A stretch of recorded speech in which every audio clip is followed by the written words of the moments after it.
Bueno, anuncio que primero, ya que estamos en una academia y se supone que es formación, hay una primera parte que es un poco más aburrida, una primera parte que es ingeniería conceptual. No vamos a entrar en matemática, porque eso sí que es infumable, pero sí que habría que repasar alguna serie de conceptos de ingeniería conceptual, como digo. Y luego la segunda parte ya es más entretenido, porque todos son ejemplos y casos reales de aciertos y de fallos, cosas, buenas praxis y malas praxis. Y luego lo último es lo que más le gusta a la gente, que son vídeos de desastres, cosas que no se deberían haber hecho. Bueno, lo digo porque insisto que la primera parte va a ser un poco más tediosa, pero la considero necesaria. Bueno, me gusta empezar la presentación. Vamos a hablar de control del agua. Toda la charla va a ser agua subterránea en obras de ingeniería, da igual que sea una piscina pequeñita que el canal de Panamá, como lo veremos ahora. Es agua subterránea, no vamos a hablar de aguas superficiales. Dentro del agua subterránea nos vamos a centrar en control de agua en suelos, no en rocas, que son conceptos distintos. Normalmente, si hacemos una excavación en un suelo estable, roca, picamos la roca y por sus fracturas, si se da el caso, viene una agua, bombeamos normal con bombas superficiales y no suele haber mayores problemas. La complicación suele venir cuando hacemos excavaciones en suelos no estables, con condiciones de licuefacción, fluidificación, que genéricamente podemos imaginarnos cuando hacemos una excavación en la arena de playa saturada, sacamos 1 metro cúbico y colapsa, sacamos 1 metro cúbico y colapsa, ese tipo de suelos. Eso de hacerlo de una forma segura y eficiente energéticamente, eficiente respetando el medio ambiente, y es un poco hidrología eficiente aplicada al control de aguas. Término anglosajón de watering. Con una sola palabra englobamos toda esa parrafada larga de control de agua. Y como actividad, desde el punto de vista de actividad, yo lanzo ahora aquí una reflexión que ya os responderéis vosotros mismos al final, si consideráis que es arte o ciencia. Los más jóvenes no habrán tenido mucha experiencia, los más veteranos habrán tenido experiencias y pueden casi intuir lo que estoy advirtiendo, o es una combinación de ambas. Arte, ¿por qué? Bueno, la empresa que represento, que lleva el apellido nuestro, es familiar en origen, pues hacemos el centenario ahora, hacemos 100 años. Aquí aparece mi abuelo, una máquina de madera y de vapor, de perforar. Y aquí hay un modelo en elementos finitos de flujo de agua subterránea. Veremos que se combina mucha experiencia con una teoría. Y por eso añado la frase de cualquier conclusión de base teórica debe ser siempre atemperada con la experiencia. Un proyecto puede ser acometido con seguridad cuando ambos coinciden, el experto en práctica y el experto en teórico. Cuando están de acuerdo en resultado, da confianza. Bueno, vamos directamente al grano. Cuando vamos a ejecutar una obra subterránea, tenemos que pensar en una construcción que va a invadir un medio subterráneo. Y ese medio subterráneo le vamos a poner la condición, como decía antes, de que es un suelo, no roca, y que además está saturado. Bueno, bajo esas condiciones tenemos que darle respuesta, o debiéramos de ser capaces de darle respuesta a estas dos preguntas. ¿Cómo se desplaza el agua superficial, y en este caso subterránea, que es donde nos vamos a centrar, en el área de influencia del proyecto? Si yo tengo un cuerpo que voy a hacer una excavación y lo voy a sumerger, respecto del plano cero y tengo saturado, ¿cómo se mueve ese agua en el subsuelo? Primera pregunta. Y segunda, ese agua en movimiento, ¿cómo le afecta a la obra que yo voy a construir sumergida? A la primera pregunta, como la mayoría seréis del perfil ingenieril, tendremos que pensar en flujo en medios porosos, Darcy y todas sus evoluciones. La segunda pregunta va más bien dirigida a los estructurales de ese cuerpo sumergido, va a ser sometido a unas presiones, bien laterales hidrostáticas, o si es un cuerpo sumergido a la subpresión, verticales ascendentes, porque no vamos a dejar de hacer un barco. ¿Sí? El concepto lo tenemos claro, vamos a hacer algo sumergido que queremos que sea estanco y por tanto lo que vamos a hacer es un barco. Tendrá sus presiones laterales o su subpresión. Eso es importante para los diseños y en el procedimiento de la propia construcción y posterior a la construcción. Bueno, empieza la parte aburrida. Unos conceptos. Todos nos acordamos del ciclo hidrológico. No, esto es lo que primero se ve en los conceptos básicos de niño, pero lo pongo, me gusta mostrar esta imagen porque no es lo mismo, y esto ya no es de niños, hacer un túnel aquí, hacer un túnel aquí, una excavación, un túnel, lo que sea, cualquier obra sumergida aquí, porque todo esto se supone que es medio saturado. Todo es saturado. Aquí tenemos el mar tiende a penetrar en el continente y el agua dulce tiende a salir a la montaña. Aquí tendremos la zona de interfase de salubridades. Luego veremos por qué. Pero quedaros con el ciclo hidrológico, que el agua normalmente tiene este sentido, hacia el mar, normalmente, 99,9%. Y eso puede hacer que una obra próxima al mar tenga una serie de consecuencias, o si estás en altura tenga otra serie de consecuencias. Simplemente lo muestro por esto. El agua en el subsuelo está almacenada y podemos decir se diferencia en 4 tipos de forma, en función de cómo se comporte esa formación. Es un acuífero, un acuículo, un acuitardo, un acuículo. A nuestros efectos, que es una obra de ingeniería y el agua va a representarnos un problema, solo nos vamos a centrar en el acuífero y en el acuitardo. El acuífero se denomina aquella formación granular que es capaz de contener agua y transmitirla con una determinada facilidad para su aprovechamiento. Eso es un acuífero. Muchas obras nos las encontramos en una combinación de acuífero y acuitardo. El acuitardo esto normalmente el acuífero está formado por suelos granulares gruesos, gravas, arenas, suelos que permiten una fácil explotación para su recurso. El acuitardo es un suelo que está saturado, pero que no tiene facilidad para transmitir ese agua. Por ejemplo, arcillas, limos. Si queremos hacer un pozo para captación para regar y tenemos arcillas, no. Pero si tenemos que hacer una excavación en arcillas o limos saturados, tenemos un problema. Así que tenemos que conocer el comportamiento de uno y de otro. Este libera muy fácil el agua que tiene dentro, tiene buena transmisividad, gravas, arenas. Este la libera con mucha dificultad y en el tiempo. Y además puede tener problemas geotécnicos como de asentamiento al liberar el agua de su poro, por la presión de poro. Tenemos que acordarnos de aquello de las tensiones efectivas, que son las totales menos la presión de poro. Volvemos a lo mismo. Comportamientos de los acuíferos. No es lo mismo construir aquí un sótano, un túnel, que construirlo aquí. Esta agua es un acuífero confinado que lo mantiene. Ese confinamiento se lo da un estrato impermeable. Esta altura hidráulica, mientras tú no perfores este punto, está aquí un agua en presión confinada. Pero si tú lo perforas, puedes tener una surgencia a tu obra, como luego veremos en casos reales. Un efecto y otro, que luego comentaremos. Si tú haces aquí una excavación, excavas y quitas este peso, esta carga a este suelo, esta presión de aquí podría romper el suelo y provocar un uplift, una rotura de suelo, que también lo veremos como caso práctico.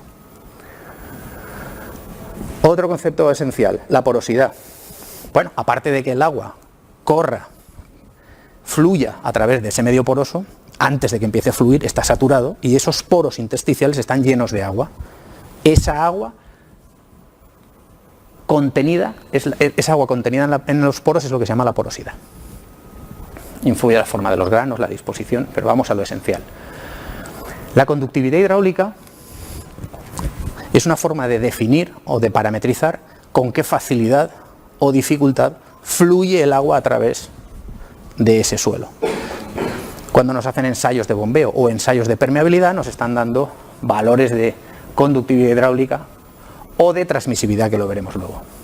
Y la fórmula empírica esencial en la que se basa el flujo en medios porosos es la famosísima ley de Darcy.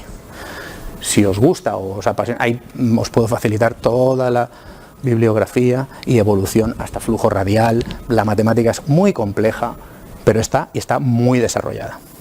Pero claro, vamos a dar solo los conceptos básicos. La transmisividad, si la conductividad hidráulica era una característica intrínseca del suelo, para ver qué tanto más fácil o más difícil es que pase el agua, la transmisividad nos da una idea global de ese flujo en ese acuífero, como concepto ya del comportamiento del acuífero, no de la característica intrínseca del suelo. Los conceptos de anisotropía, homogéneo y sus opuestos es qué tanto el agua se comporta igual cuando va hacia allá que cuando va hacia allá y en distintos puntos. Es decir, si el agua tiene la misma resistencia, la misma conductividad hidráulica cuando va para allá, para acá, para acá, para acá, es homogéneo isótropo. Y tenemos las cuatro posibilidades: homogéneo isótropo, homogéneo anisótropo, heterogéneo isótropo, las cuatro combinaciones. Con todos los datos que más o menos hemos presentado el modelo conceptual esencial, tenemos caracterizado un acuífero. ¿Cómo se obtienen esos datos? ¿De dónde se pueden obtener esos datos? Porque los hemos definido, pero ¿cómo se extraen? De unos ensayos de bombeo. ¿Qué es un ensayo de bombeo en esencia? Un pozo que explotamos, vemos qué tanto se comporta ese acuífero, y unos piezómetros de observación a unas distancias dadas.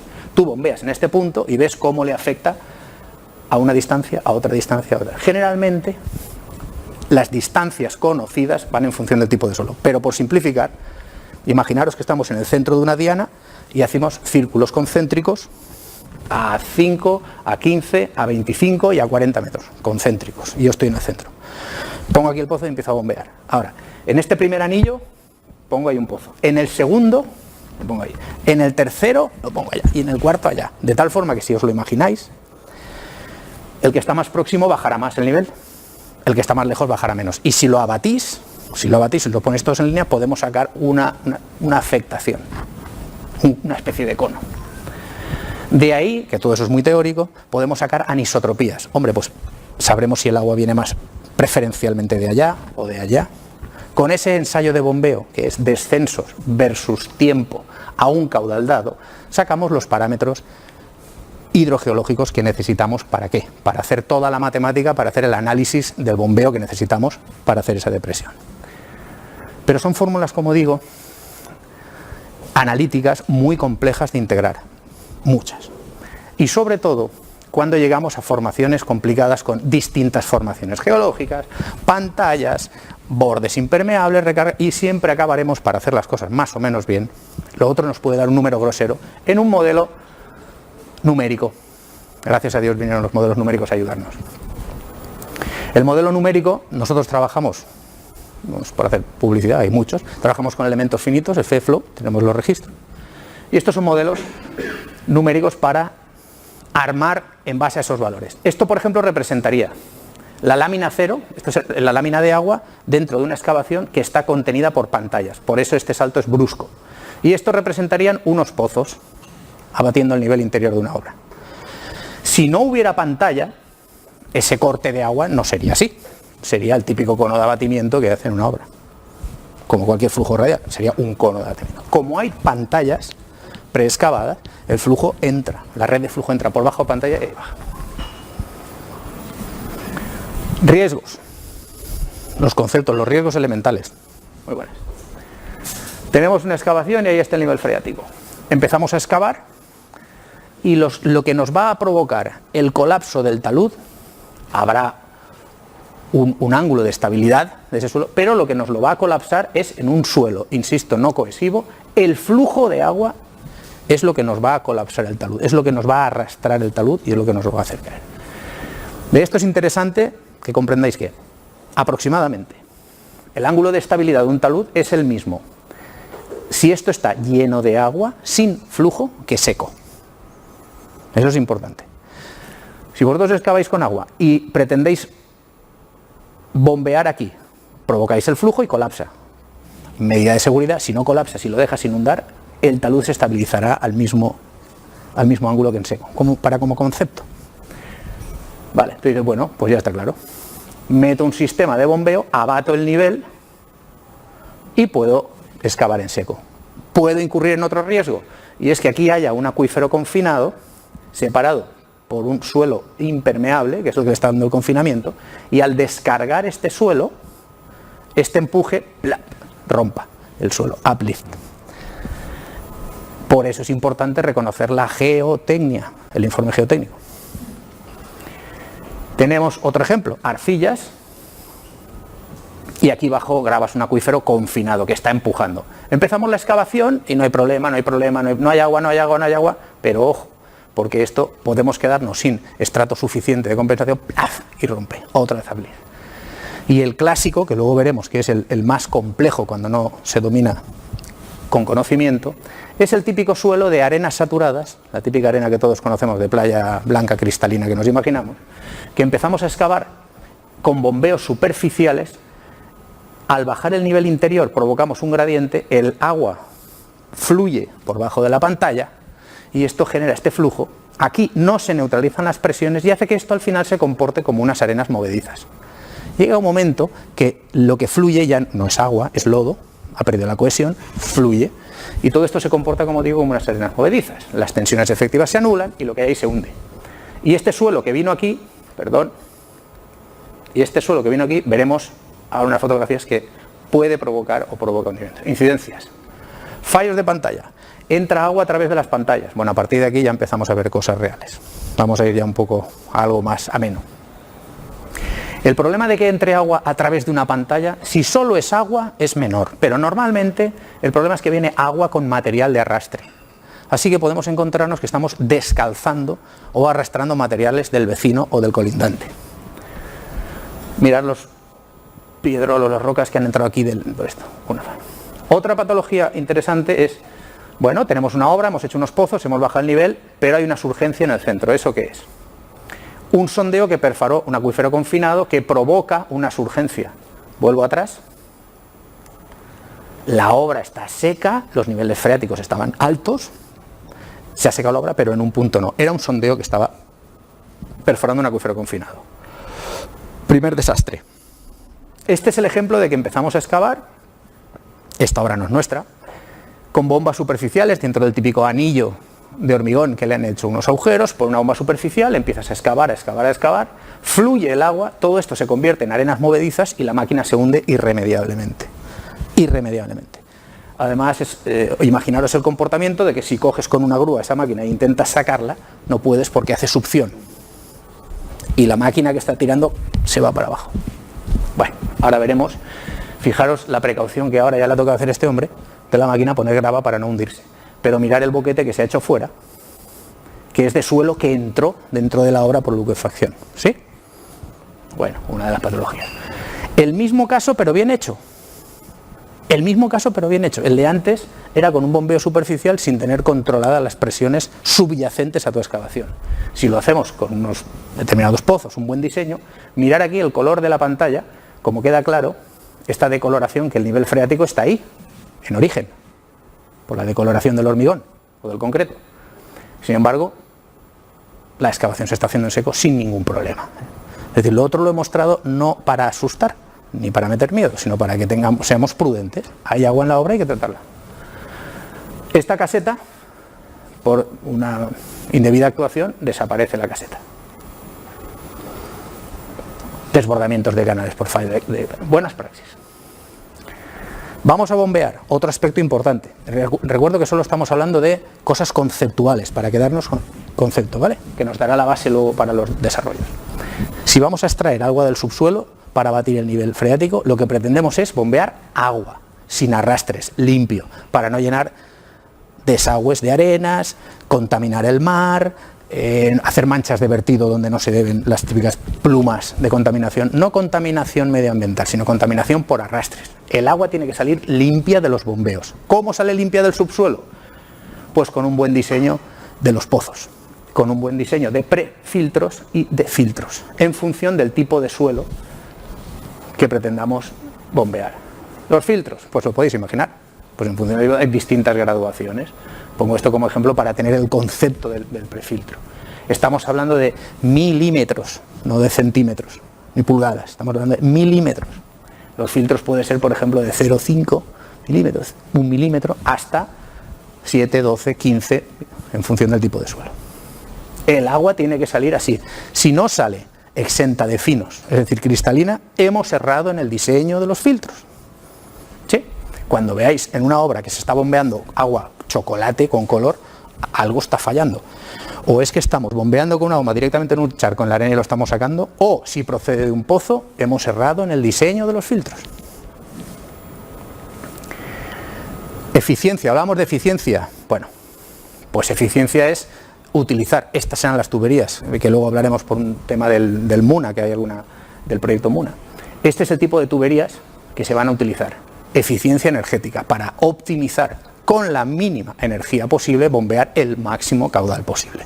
Si este tipo de conducciones lo utilizamos con mangueras de las típicas clásicas de esas de goma, todo eso genera pérdidas de carga, son energéticas y todo eso son mayores consumos que en bombeos que se alargan en el tiempo, que no son para 2 horas, energéticamente es mucha plata, así que hay que optimizar.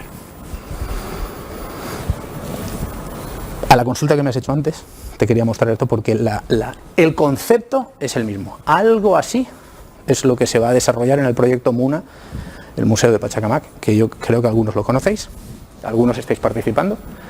Una red de pozos con una serie de impulsiones, como hemos visto de detalle en la fotografía anterior, y con unas conexiones ágiles, rápidas, todo muy eficiente tanto para el tiempo como para la garantía. Que dé garantía de funcionamiento durante el proyecto. Todo lo que estamos contando son bombeos de carácter temporal. Es un sistema que tú vas a deprimir la napa temporalmente mientras haces la obra, pararás tus bombeos y el agua recuperará su posición. No son bombeos perpetuos, no son bombeos para explotación. Construcciones. Con esas tecnologías, con esos conceptos, hemos estado participando durante 4 años largos en el Canal de Panamá. Si conocéis Panamá, esto es el lago Miraflores. Todo esto es un lago. Esto es el canal, las esclusas de Miraflores, Pedro Miguel. Por aquí han pasado los barcos ininterrumpidamente desde ahora unos 102 años.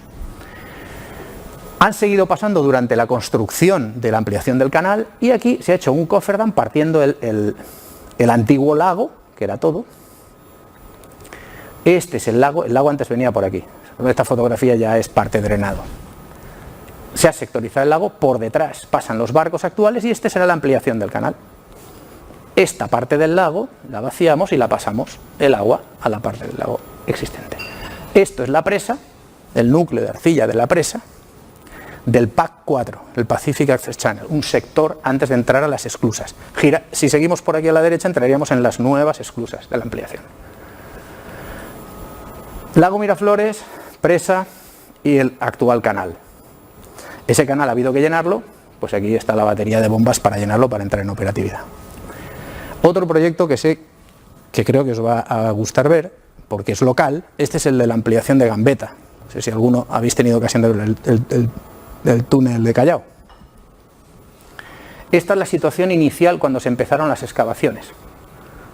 Esta es la situación 40 días después. Lo vuelvo a mostrar. Aquí el nivel freático está, porque yo sé que seguro vais a participar en todas las obras que se están haciendo. Hemos tenido ocasión de pasar los presupuestos para el hotel del aeropuerto, para la ampliación del aeropuerto que se está haciendo, para el metro, que también se han tocado estos temas. Bueno, esto es la zona Callao. El nivel freático está a uno variable entre 1,5 metros, 2 metros, desde la cota de terreno natural. El suelo, supongo que lo conocéis, las famosas gravas de Lima. Cuando vais ahí al Arcomar y todo, el corte que veis ahí de piedra y todo, bueno, pues eso se extiende cuando bajáis hacia Callao, ese es el suelo natural. Bien, se hicieron una red de pozos en cada uno de los laterales, 140 pozos, para batir el nivel freático durante la construcción. Ahí tenéis los pozos. El concepto es el mismo que está planteado para el proyecto MUNA.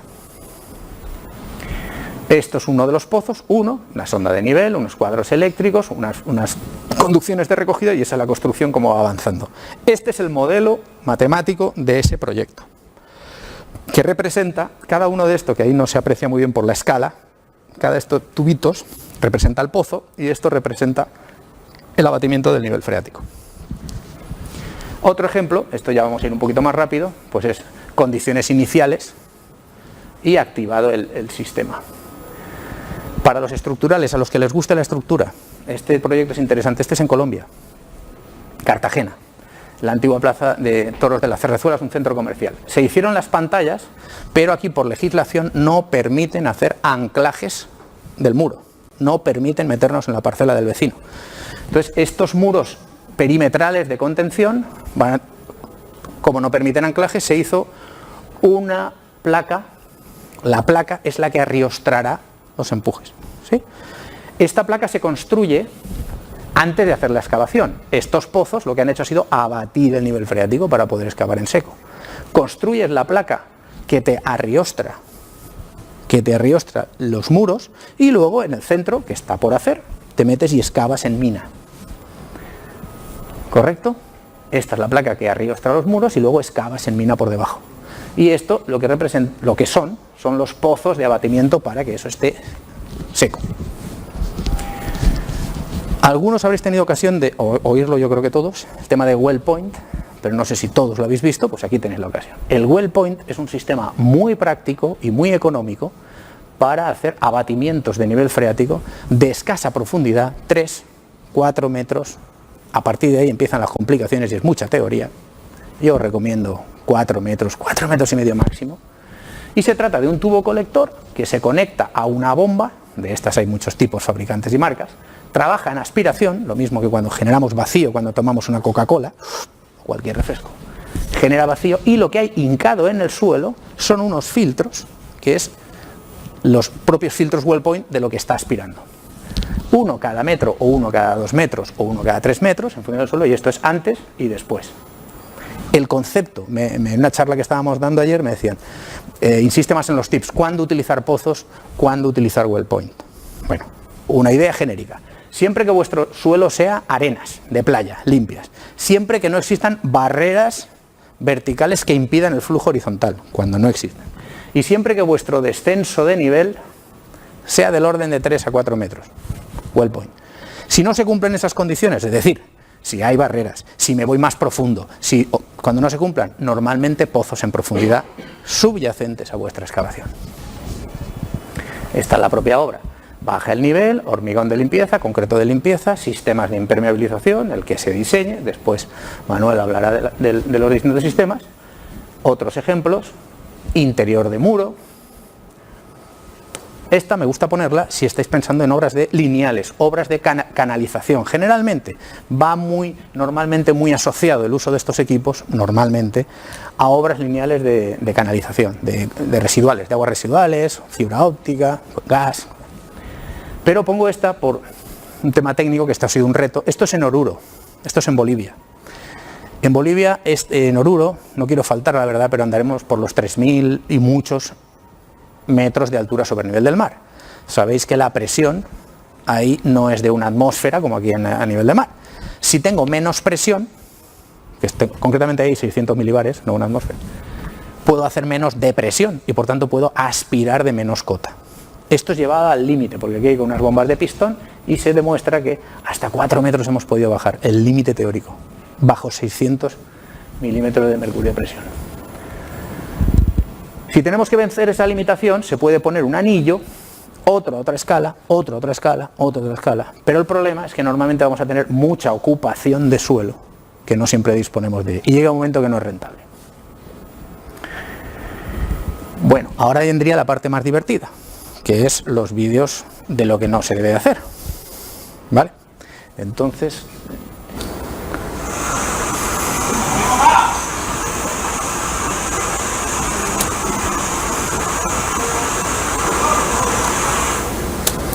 bueno, voy a quitar el sonido porque realmente no aporta nada. Bueno, esta es la típica excavación que estáis haciendo entre pantallas. Lo que vais a ver ahora son, insisto como antes, no es para meter miedo, es para tomar prudencia cuando hagáis una obra con agua. Esto es un fallo de hormigonado de uno de los pilotes. Eso que veis ahí no es una rotura de tubería, no, es agua del trasdos del muro entrando otra vez por un fallo de hormigonado de pantalla. En un suelo, por cierto, muy transmisivo. Antes hablábamos de en función de la granulometría del suelo, si hay mucha agua o no. Bueno, pues aquí lo que hay, evidentemente, como veis ahí, son gravas, arenas, muy transmisivo. Todo ese agua está entrando del trasdos. Riesgos, pues si está entrando agua del trasdos con material, estamos diciendo que al vecino se lo estamos quitando. Si en el vecino no hay nada, no pasa nada. Pero si hay una edificación o unas cargas en coronación, un vial, lo que sea, pues podemos estar incurriendo en riesgo. Bien, lo que tenéis que hacer, si dado esta situación, es lo contrario de lo que se está haciendo. O sea, si descubrís esa vía, no hay que seguir excavando, hay que, todo lo contrario, parar, pones tierra y normalmente se le atacará por el trasdos del muro a base de inyecciones. O sea, no seguir excavando. ¿Sí? Primer detalle. Bueno, con este vídeo lo que pretendo transmitir es, os cuento, es un edificio que tiene unos 9.000 metros cuadrados de planta, un aparcamiento, tiene 3 sótanos, está 8 metros sumergido en agua, 8 metros, pero arriba no tiene cargas, es un centro comercial muy liviano. Como consecuencia de eso y de los empujes, ese edificio flota.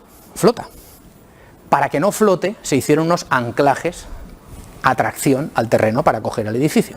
Los anclajes fallaron y la placa empezó a deformar. Al deformar la placa rompe y empezó a entrar en riesgo los propios pilares. Porque empieza, ¿correcto? La única solución y lo más rápido que fue taladrar la losa. Bueno, y ahí tenéis la cosa. Esto era para liberar el empuje de la subpresión, para que seamos conscientes de que hay que tenerlo en cuenta, ese cuerpo sumergido. El que estaba tomando el vídeo era yo, no me lo han contado. Yo estaba con el teléfono. Este que está aquí así soy yo. Bueno, veáis que al final eso, vuelvo a decir lo mismo, no es una rotura de tubería, es agua del subsuelo empujando esa placa de 10.000 metros cuadrados que ha quebrado, y para que no siguiera rompiendo y entrara y comprometer el edificio, se taladró para que liberara la presión. ¿Sí? Ese es el detalle. ¿Perdón?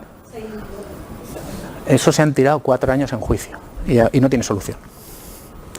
No tiene solución a tu pregunta, porque imaginaros, si tú hoy tienes una losa de canto 80 en un tercer sótano, armada, y la losa se rompe, plantéame una solución.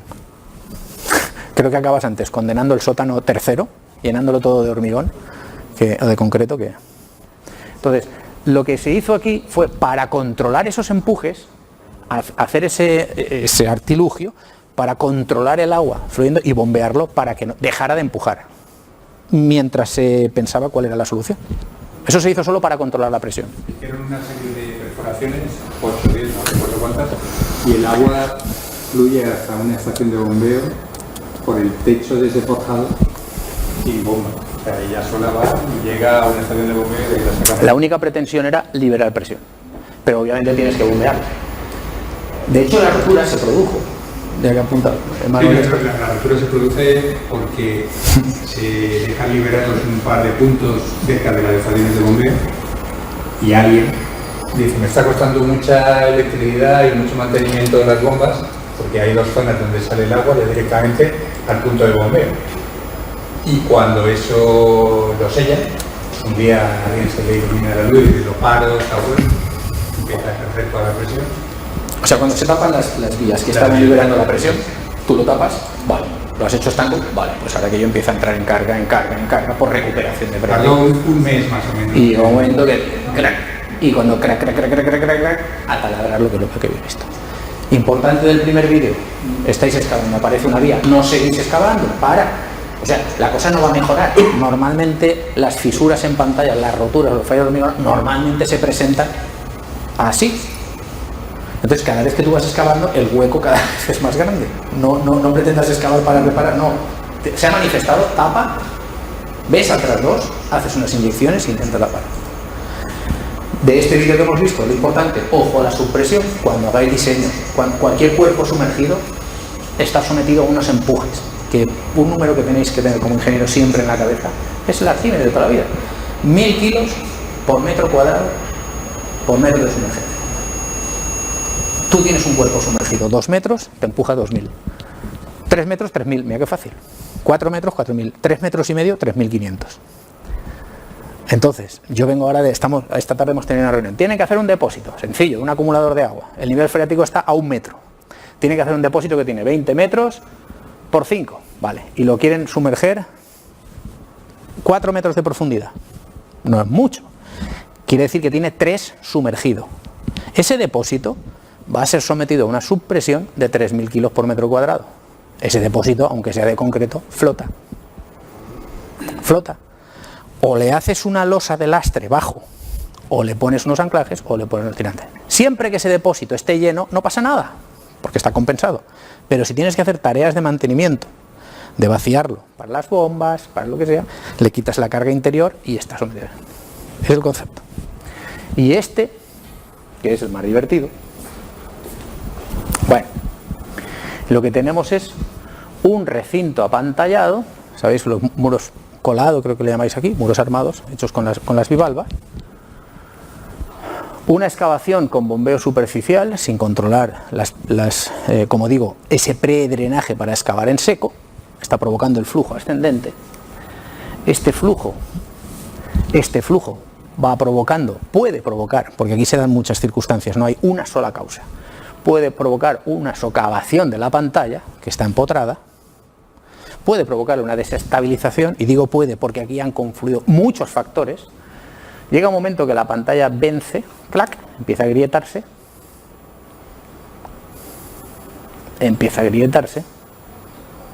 y no sé si se aprecia, aquí hay un tubo, mira, por aquí ya empiezan a caerse las cosas, así, aquí, ¡pam!, ya empieza a caerse el tubo. Todo eso ha ido con bombeos superficiales, no se ha hecho un predrenaje controlado. Como digo, este flujo se rompe y ya no hay ninguna solución, eso no se puede parar. Como broma, un señor un día me dice, hay que llamar a la Virgen. Y yo digo, ¿para qué? Me dice, para que lo vea. Para que lo vea, porque no se puede parar. No se puede parar. Entonces, bueno, pues ahí lo tenéis.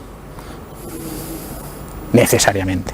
Bien, lo que digo es, y reitero el mensaje, no hay que tenerle miedo al agua. Para nada. Solamente hay que hacer las cosas con conocimiento. Punto. O sea, a mí he ido a conferencias y me dicen, no, es que yo tengo miedo. Es que es razonable el miedo. O sea, claro que hay que tenerle miedo. Hay que tener respeto, conocimiento y hacer las cosas bien, y ya está. ¿Vale? Es un poco...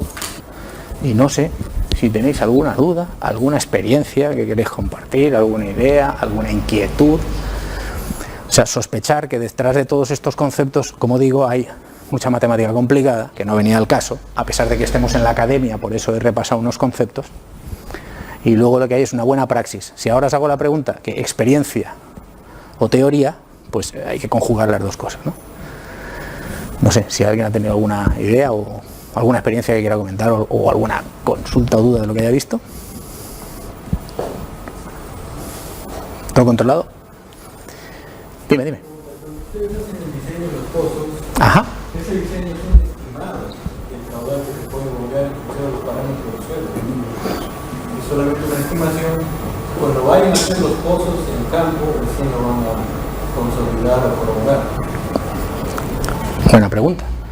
Porque con lo que hemos dicho de los datos, o sea, en la medida en que tú conozcas tus parámetros que hemos dicho, normalmente son transmisividad, conductividad eléctrica, hidráulica, coeficiente de almacenamiento, tu estimado se va a ajustar más a la realidad. Y yo te digo, ¿cómo conoces esos parámetros? En la medida que no los conoces, tu estimación es más grosera, porque tienes que ir a valores teóricos de distintos suelos, y lo primero que te va a llamar la atención es que cualquier publicación que tú cojas te va a decir la permeabilidad de unas arenas de una granulometría media y te va a dar 2 o 3 órdenes de magnitud. Pero pues sí que me estás ayudando, no el doble o el triple.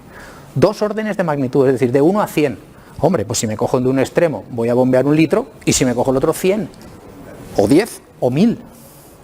Y en la medida que todos esos parámetros los conozcas porque los obtienes de lo mejor que hay sin duda alguna son los ensayos de bombeo, tu incertidumbre ya se ajusta a la realidad.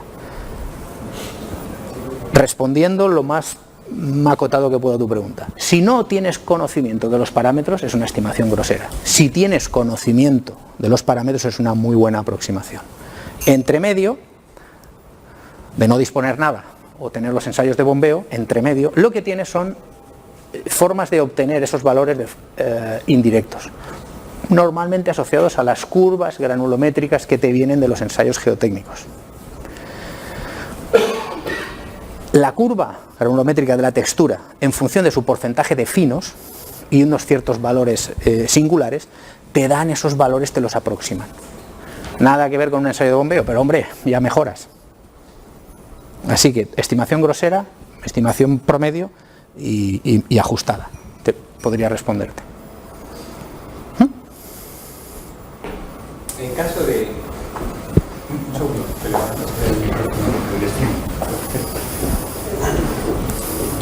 Hola, ¿qué tal? En caso de... de arcillas saturadas, no se puede hacer un debote. Sí. Entendiendo de que la arcilla no drena, entendiendo que la arcilla es un elemento impermeable, ¿no? Sí se puede. Sí se puede. De hecho, ahora mismo, yo no sé, estoy por decirte, en el mundo se está pretendiendo ver cómo se hace el drenaje más complicado del mundo ahora mismo en ese pseudosuelo, que no es cierto que sea una arcilla, que son los fondos del lago donde se va a hacer el nuevo aeropuerto de México. No sé si estáis participando o lo estáis estudiando. Bueno, es un suelo tremendamente complicado. Y si hay buenos geotecnistas que conocen ese comportamiento son los mexicanos, porque están familiarizados. O sea, cuando estudiéis cualquier libro de geotecnia, hace una referencia siempre a esos suelos. ¿Qué le pasa a esos suelos? Esos suelos no es que no liberen el agua, no lo liberan por fuerzas gravíficas, o sea, por la sola gravedad. Así que necesitan de generar un mayor gradiente por vacío, por succión. Ese es el concepto. Y luego necesitas otro valor añadido, otro factor añadido, que es el tiempo. Como hemos dicho antes, por gravedad lo libera fácil. Una arcilla o limoarcilla lo libera lentamente y necesariamente con vacío, con succión. Esos parámetros ayudan a desaturar esa arcilla. Una arcilla, como diría yo, de botijo, no, porque sacas el taco de arcilla y te lo llevas con un alto grado de humedad. Estamos refiriendo a todo lo que conlleve agua, un poco de agua. O sea, sí se puede hacer, pero es complejo. De hecho, ese sistema, el proyecto del aeropuerto está hecho con eyectores y están más o menos obligando a eyectores, pero han hecho una prueba piloto, por lo que decíamos antes, de la estimación y del valor real. La magnitud de ese proyecto hace que merezca la pena hacer una prueba piloto para ver cómo se va a hacer. Solo la losa tiene 320.000 metros cuadrados del cuerpo principal del aeropuerto, más las pistas. Entonces ha merecido la pena hacer una prueba de campo real, una prueba de laboratorio real. Y lo han hecho con educción, con un sistema que ayuda al bombeo con vacío.